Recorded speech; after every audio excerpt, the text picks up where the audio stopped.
बिस्मिल्लाहिर्रहमानिर्रहीम।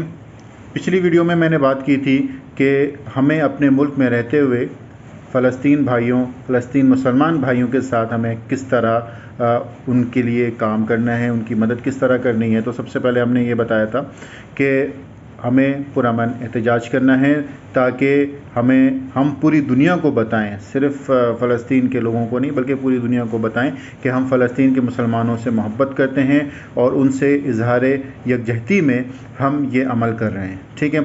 दूसरी ज़रूरी बात वो ये थी कि आपने देखा होगा कि लोग कह रहे हैं कि हमें इसराइल की प्रोडक्ट्स का बाइकआउट करना है। बिल्कुल ये ज़रूरी है, बाइकआउट करना ज़रूरी है और इसकी फहरिस्त भी आप सबके पास मौजूद होगी।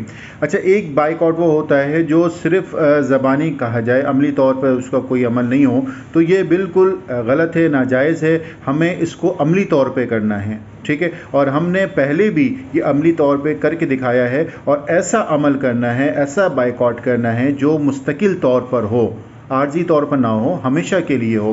क्योंकि ये जो मज़ालिम हैं फ़लस्तीन के मुसलमानों पर, ये हमेशा वक्तन फ़वक्तन ये किए जा रहे हैं, ये इनको रोका नहीं जा रहा। तो हमें भी जो बाइकआउट करना है वो मुस्तकिल तौर पे करना है, आर्जी तौर पे नहीं करना। उसकी मिसाल मैं आपको दूं कि आप सब जानते हैं कि टेलीनॉर कंपनी जो कम्युनिकेशन के हवाले से सिम वगैरह और सर्विसेज देती थी, तो जब इसने ये हरकत की नामों से रिसालत पे डेनमार्क ने, तो हम मुसलमानों ने, हम पाकिस्तानियों ने जो अमल किया और उसकी सिमों को, उसकी सर्विसेज को इस्तेमाल करना छोड़ दिया, उसका बाइकआउट किया, तो आज अल्हम्दुलिल्लाह आप देखें कि शायद ही किसी का कोई इस्तेमाल कर रहा होगा ये टेलीनॉर की सिम।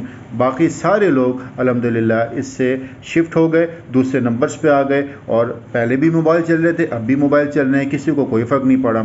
मगर हमने अपने नबी से अपनी मोहब्बत को ज़ाहिर किया।